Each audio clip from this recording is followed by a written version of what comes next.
Hello, I'm the Eternal Newbie. The extra L is for legend. For today, we speak of the legend of the White Druid. That's right, people. It's time for another D&D story. But before we get to the story about how 2 party members died trying to save the legendary White Maw, I have an announcement.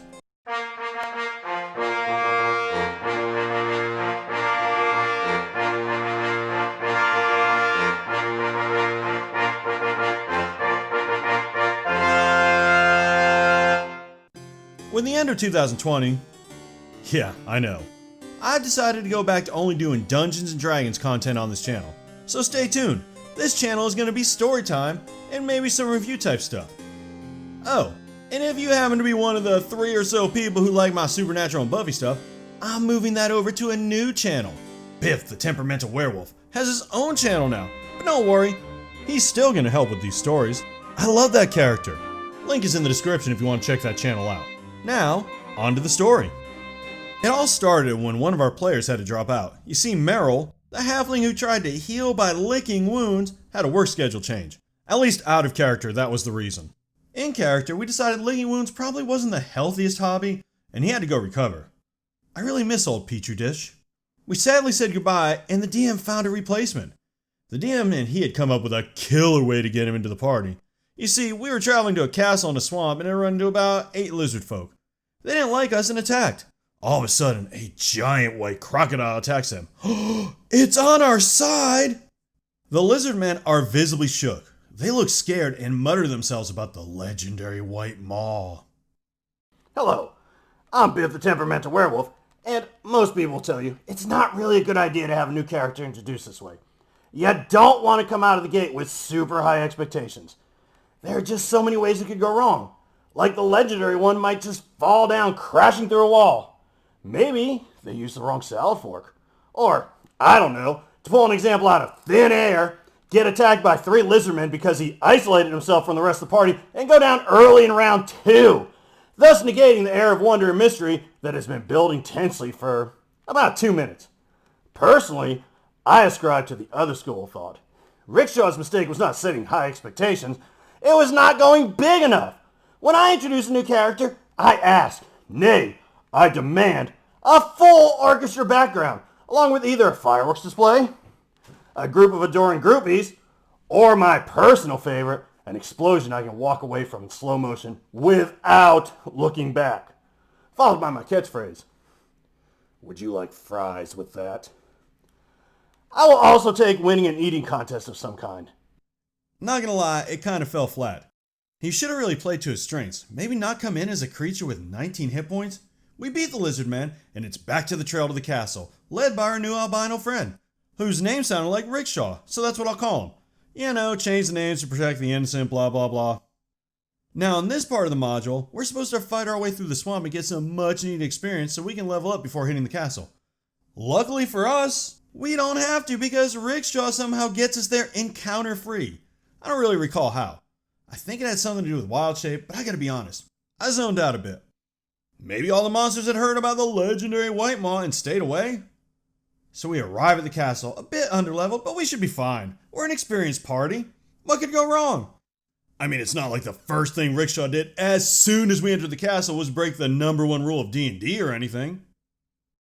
He went against a Sicilian when death was on the line? The fool! Oh wait, that wasn't it.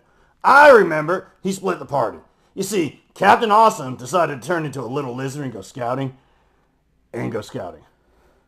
And go scouting.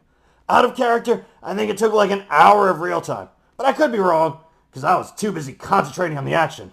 I paid for the whole seat, but I was only using the edge. Until I fell out. Then I had to sit down right. Rickshaw is spotted by a patrol wondering why there's a strange little lizard roaming the halls and goes to hide in a random room.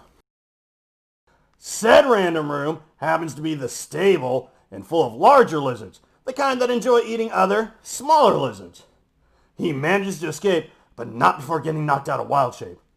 Now a lesser man, lizard folk, would just go back to the party, but not a hero like White Maw. He kept exploring, but remember that patrol he ran from? They are still there, and they remember him. He gets knocked out of lizard form again. and thinking quickly, casts Spike Growth, then runs right through it to hide in a nearby unexplored room. This one has to be empty, right? I mean, what are the odds 2 rooms in a castle full of enemies would be occupied? 100 to 1? More like 1,000,000 to 1. There was someone in there, but can we talk about that spell for a minute? Spike Growth would cost him double movement to move through, and he'd take 2d4 damage every step. He just made his escape way harder. He does have a plan though. It involves telling the DM the spell only affects enemies, and he can go through it no problem. I know, I am trying to be Mr. Cool here, but even Cool Newbie can't keep his mouth shut for this one. That's not true, I said. It affects everyone. But then he told me I was wrong.